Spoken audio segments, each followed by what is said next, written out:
नमस्कार. अभिव्यक्तीच्या आणखी एका नवीन भागामध्ये आपल्या सगळ्यांचं स्वागत. आणखीन एक ट्रॅव्हल ब्लॉग. मार्च सुरू झाला आणि उन्हाचे चटके सुरू झाले बसायचे मुंबईमध्ये की मग आम्हा मुंबईकरांना थंड हवेच्या ठिकाणांची आठवण यायला सुरुवात होते. ब्रिटिशांनी स्वातंत्र्यपूर्व काळामध्ये त्यांच्या राजवटीमध्ये इथल्या असह्य उन्हाळ्यापासून मुक्तता मिळवण्यासाठी या देशभरातली वेगवेगळी ठिकाणं शोधली. थंड हवेची ठिकाणं ती विकसित केली. महाराष्ट्रातलं आणि मुंबईच्या जवळचं त्यातलं एक सर्वाधिक चांगलं ठिकाण म्हणजे माथेरान. येण्या जाण्याच्या दृष्टीने मुंबईपासून अतिशय जवळ आणि वाहतुकीची अनेक साधनं उपलब्ध आहेत. या व्यतिरिक्त माथेरानमध्ये राहण्याची सुविधासुद्धा आपापल्या बजेटप्रमाणे आहे. म्हणजे अक्षरशः 500 रुपयापासून पर डे रूम आहेत तर 5,000-10,000पर्यंत सुद्धा आहे. तुम्हाला पाहिजे त्या प्रकारच्या खाण्याच्या सोयी आहेत, तुमच्या बजेटनुसार राहण्याच्या सोयी आहेत आणि खऱ्या अर्थानं थंड हवेचं ठिकाण आहे. मुंबईपासून इतकं जवळ असून आणि एकदा वरती पोचलो आपण माथेरानला की जो थंडावा उन्हाळ्यामध्ये मिळतो तो खरोखरच सुखद असतो. याच घाटातून आता वरती माथेरानच्या दिशेने दस्तुरीपर्यंत हा प्रवास होईल आपल्याला.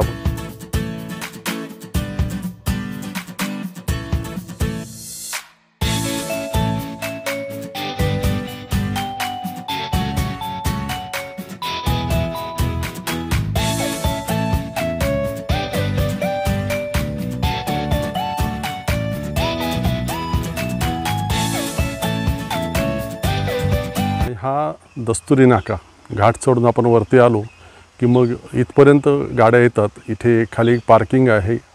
गाड्या आपली वाहनं जी काय असतील ती इथे पार्क करून ठेवायची किंवा आपण नेरळवरनं ट्रेननी जरी आलो नेरळपर्यंत आणि पुढे शेअर टॅक्सीने आलो तरी त्या टॅक्सी इथपर्यंत सोडतात. इथे प्रवेशाची प्रक्रिया पूर्ण करायची असते. 50 रुपये मोठ्या माणसांसाठी, 25 रुपये लहान मुलांसाठी प्रवेश फी आहे. ती भरून मग आपण पुढे निघायचं. मी सुद्धा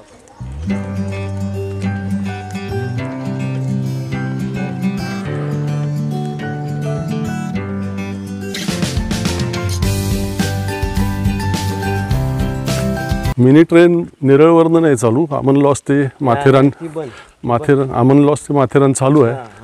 स्मॉल ट्रिप. परंतु थोडीशी वेळेची गडबड झाली त्यामुळे आता चालत निघालो. त्याच ट्रेनच्या ट्रॅकमधून सावली आहे सगळी त्यामुळे तसं काही त्रासदायक नाही काम.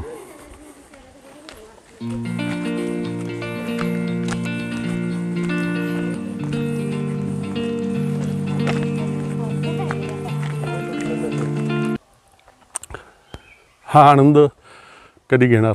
माथेरानला हा आनंद घेता येतो. ट्रेनचा आनंद असतोच परंतु तो जाताना नाही मिळाला तर येताना घेता येईल.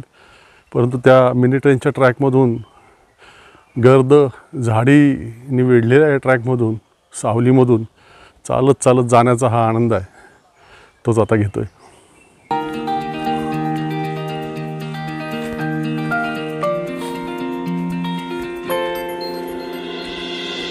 तर अशा प्रकारे मजल दरमजल करीत माथेरान स्टेशनला पोचलेलो आहे. माझ्या समोर माथेरान स्टेशन आहे. तुम्हाला दाखवतो आता. अर्धा तास लागलेला आहे आणि दोन्ही बाजूला असलेल्या गर्द झाडीमुळे सावली पूर्ण ट्रॅकवर असल्यामुळे तसा काही त्रास जाणवला नाही उन्हाचा.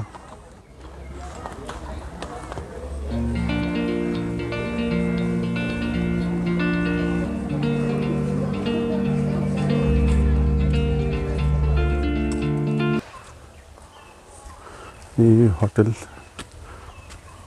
पॅरामाउंट छान आहे.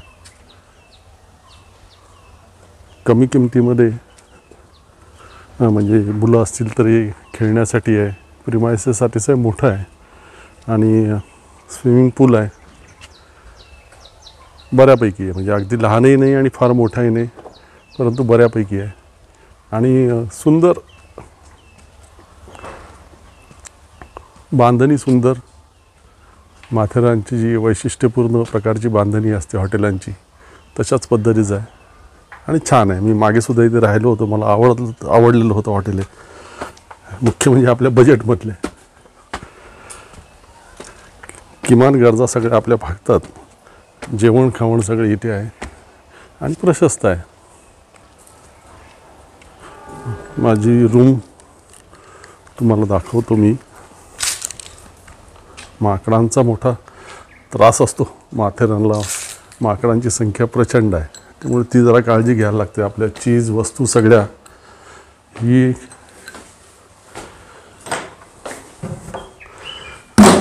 रूम आहे, चांगला आहे. डबल बेड,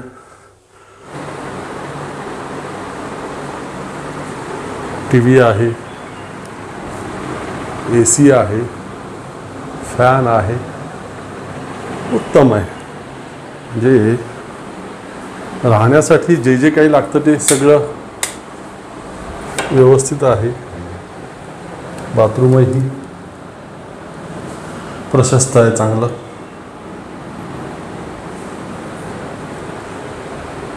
तर अशा प्रकारे निवासाची व्यवस्था सुद्धा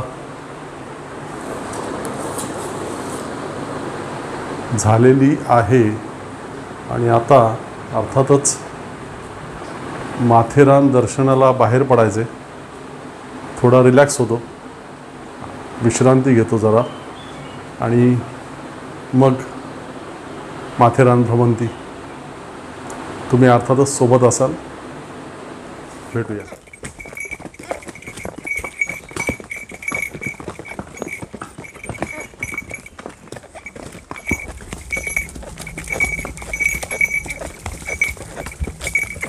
घोड्यावरनं रपेट केली. चालत यायचं होतं खरं, परंतु कधी कधी वाटतं ज्या पद्धतीने ते घोडेवाले विनंती करतात, क्राऊड नाही, गर्दी नाही, घोड्यांना खाया प्यायला घालण्याचे सुद्धा वांदे झालेत वगैरे वगैरे, आपल्यालाही वाटतं चला त्यानिमित्तानं घोड्यावर बसू, आपलीही सोय होते, 2 पैसे त्यांनाही मिळतात. तर आता शार्लोट लेक पहिले पाहायला आलो आहे. त्याच्या आजूबाजूला 3-4 पॉईंट आहेत. अरे वा, आहे भरपूर पाणी आहे यावेळेला. मार्च महिन्यात इतकं पाणी नसतं, त्या मानाने तुलनेने भरपूर पाणी आहे.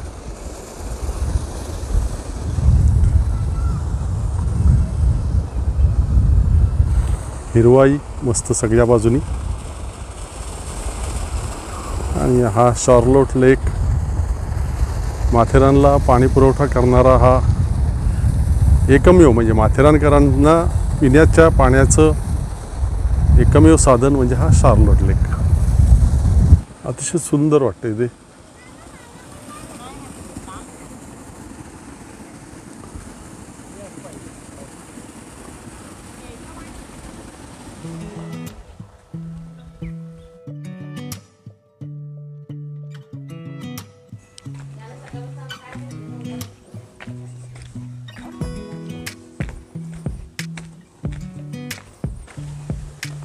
आणि हा लॉर्ड पॉईंटला आपण पोचलेलो आहोत. आधी शार्लेट लेक, हा लॉर्ड पॉईंट. कोणी नाही ते. टेलिस्कोप असायचा इथे, मी मागच्या वेळेला बघितलं, पण टेलिस्कोपवाला पण आता गायब आहे. लोकच नाही तर तो तरी बिचारा थांबून काय करणार. नेमका सूर्य समोर आहे, त्यामुळे समोरचे दृश्य दिसणं कठीण आहे. अद्भुत नजारा इथे, पण अगेन्स्ट लाईट. या बाजूला ही दृश्य दिसत आहेत सगळी. हे सुंदर आहे.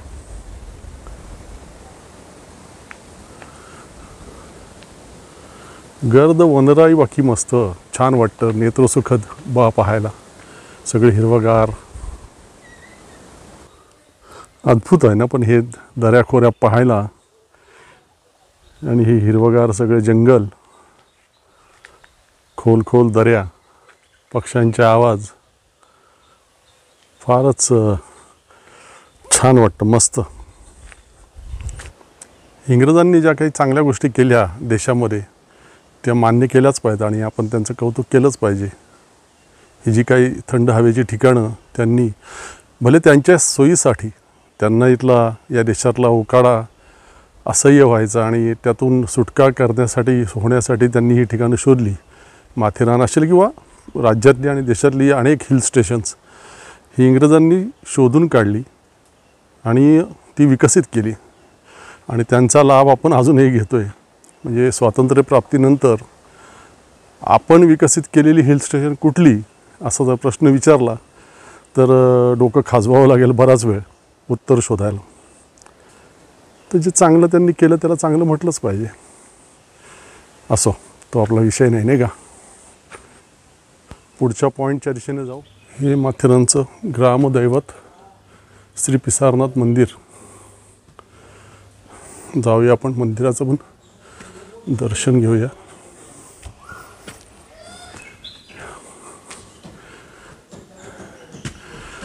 वसईच्या लढाईतून चिमाजी आप्पांनी ज्या घंटा आणून ठिकठिकाणी दिल्या होत्या महाराष्ट्रात वेगवेगळ्या मंदिरात, ती नाही परंतु तशाच आकाराची घंटा आहे.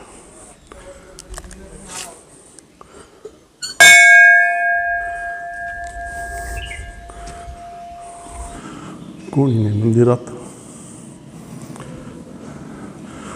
श्री पिसारनाथ परमेश्वर आणि आपण. ओम नमो शिवाय.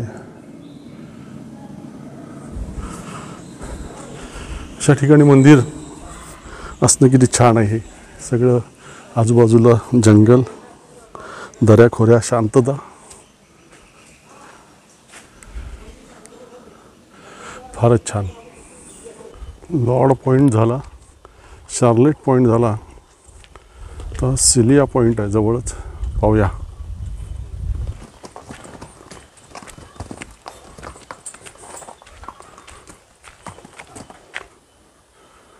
सुंदर फुलपाखरं आहेत. यात दिसतील का? शंका आहे. रेलिंग नव्हत्या यापूर्वी, आता या रेलिंग आहेत. खोल खोल दऱ्या आणि या पर्वतरांगा.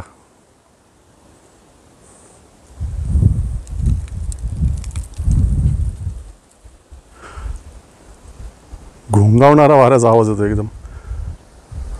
तुम्हाला कदाचित इतका जाणवणार नाही तो. त्या दरीतून जेव्हा असा वारा घुमत घुमत वरती येतोय,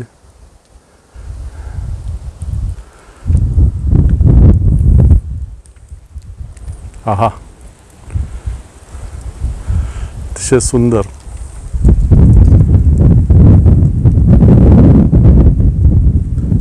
घोडेवाला म्हटला 15-20 मिनिटात या सर. मी हो म्हटलं. कसं काय हे सगळं 15-20 मिनिटात आपण उरकून जाऊ शकतो. अद्भुत आहे. पण माथेरानचं निसर्ग सौंदर्य. उन्हाळ्यात आपण थोड्याशा गारव्यासाठी येतो इकडे, परंतु कोणत्याही ऋतूमध्ये आलं तरी माथेरानचं निसर्ग सौंदर्य काही कमी होत नाही. सुंदर, फारच सुंदर. तुम्ही नसाल आलात कधी माथेरानला तर नक्की या आणि या अद्भुत निसर्गाचा, इथल्या सगळ्या पॉईंट्सचा, तिथून दिसणाऱ्या दृश्यांचा, इथल्या हिरवाईचा, या शार्लेट लेक, त्यातील पाणी अतिशय स्वच्छ, इथल्या माकडांच्या माकडउड्या, फुलपाखरं, शेकरू, घोडे, घोड्यावरची रपेट, मिनी ट्रेन, सगळंच सुंदर आहे. या आपण जाऊया पुढच्या प्रवासाकडे.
बरेच पॉईंट झाले एका दिवसामध्ये. इतक्या पटापट इतके पॉईंट कधी केले नव्हते माथेरानला. तो आज घोडेवाल्याच्या नादाला लागलो आहे आणि 7-8 पॉईंट झाले पटापट पटापट. साहजिक आहे थोडासा दम लागतो, कारण घोड्यावरनं जरी आलो तरी एकदम पॉईंटजवळ घोडे येत नाहीत, थोडे मागे थांबतात आणि मग थोडं चढावं लागतं किंवा उतरावं लागतं पॉईंटपासून पुढे किंवा मागे. एको पॉईंटला आलो, आवडत्या व्यक्तीच्या नावाने जोरात आवाज दिला. म्हटलं त्याचा प्रतिध्वनी उमटतोय का आणि तो रेकॉर्ड होतोय का पाहूया.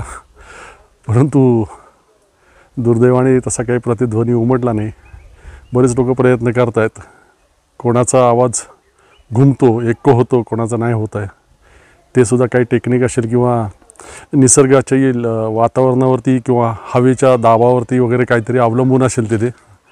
असो, इथेच थांबावंसं वाटतं आज. आता रूमवरती जावं वाटतं, हॉटेलवर परत फ्रेश व्हावं, आंघोळ वगैरे करावी किंवा तिथल्या स्विमिंग पूलचा आस्वाद घ्यावा आणि थोडी विश्रांती घ्यावी आणि मग डिनरचं बघावं काय आहे नियोजन ते. Good morning. माथेरानमधला दुसरा दिवस. काल आलो आणि त्या घोडेवाल्याच्या आग्रहाला बळी पडून बरेचसे पॉईंट बघत बसलो. आज काय कोणत्या पॉईंटवरती जाण्याची इच्छा नाही, परंतु मला माहिती मिळाली की इथे छत्रपती शिवाजी महाराजांच्या जीवनचरित्रावरती आधारित एक उत्तम संग्रहालय बनवण्यात आलेलं आहे. ते पाहण्याची तीव्र इच्छा आहे. सांगणाऱ्यांनी सांगितलं की अवश्य जाऊन ते पाहाच, ते पाहिल्याशिवाय येऊ नको. म्हणून एक दिवस हा वाढवला आहे आणि आता तिकडे निघालो आहे. सुंदर सकाळ माथेरानची आणि नीरव शांतता, पक्ष्यांची किलबिल आणि झाडावरनं पडणारी पानं, त्यांचा आवाज, या व्यतिरिक्त दुसरा कसलाच आवाज नाही. गर्दी तर अशी पण नाहीच आहे. मस्त निसर्गाचा आनंद घेत घेत जातोय. 2 किलोमीटरवरती आहे ते. समोर छत्रपती शिवाजी महाराजांचा पुतळा दिसतोय, म्हणजे शिवसंग्रहालयाच्या जवळ आपण पोचलेलो आहे.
अचानक सुखद धक्का बसावा तसं झालं माथेरानच्या यावेळच्या ट्रिपमध्ये.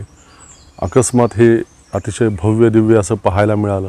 शिवसंग्रहालय, छत्रपती शिवाजी महाराजांच्या जीवनचरित्रावरती आधारित वेगवेगळी प्रदर्शनं, वेगवेगळी संग्रहालय अनेक ठिकाणी आपण पाहतो. परंतु हे बांदेकरांनी, समीर बांदेकर म्हणून आहेत, त्यांनी उभारलेलं संग्रहालय अतिशय सुंदर आहे, अतिशय सुंदर. एम्बॉसिंग पद्धतीने ते संपूर्ण शिवचरित्रातले महत्त्वाचे प्रसंग जे रेखाटलेले आहेत अतिशय सुंदर आहे ते बघायला. शिवकालीन सगळी शस्त्रास्त्र जी आहेत ती सगळी पाहायला मिळतात. त्यावेळची वेशभूषा, शिरस्त्राण, ढाली, तलवारी, जांबिये, सुरे वगैरे त्या सगळ्या गोष्टी पाहायला मिळतात.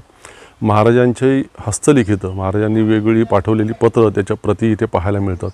खूपच सुंदर आहे. ते हे 3 ते 4 खोल्यांमध्ये हे प्रदर्शन आहे सगळं मिळून. परंतु 3 ते 4 तास जातात ते व्यवस्थित पाहता पाहता. खऱ्या अर्थाने फार आनंद झाला, सार्थक झालं. माथेरानची ट्रिप सार्थकी लागली. तुम्ही पण यापुढे जेव्हा कधी माथेरानला याल तेव्हा माथेरानच्या निसर्ग सौंदर्याचा आनंद, आस्वाद सगळं घ्याच. परंतु इको पॉईंटच्या जवळ हे शिवसंग्रहालय उभारण्यात आलेलं आहे. हे आवर्जून पहा. तुम्हालाही निश्चितपणे आनंद होईल, समाधान लाभेल. धन्यवाद.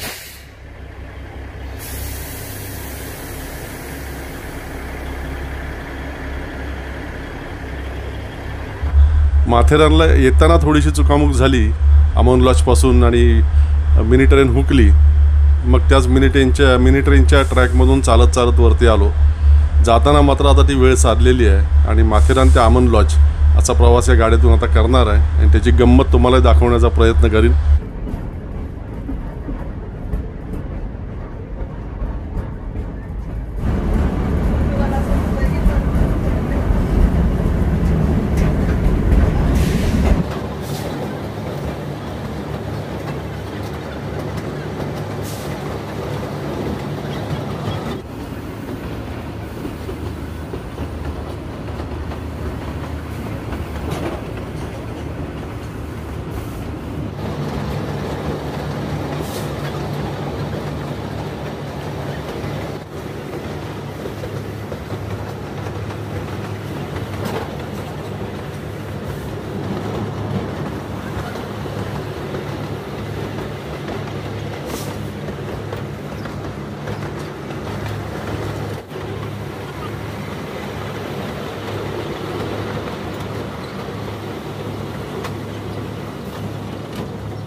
तर माथेरानची आपली छोटेखानी ट्रिप संपवून खाली उतरलो मिनी ट्रेननी आता आणि आपल्या गाडीजवळ आलो.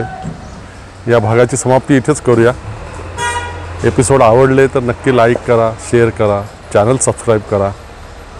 भेटू पुढच्या आणखी एका चांगल्या भागामध्ये. धन्यवाद.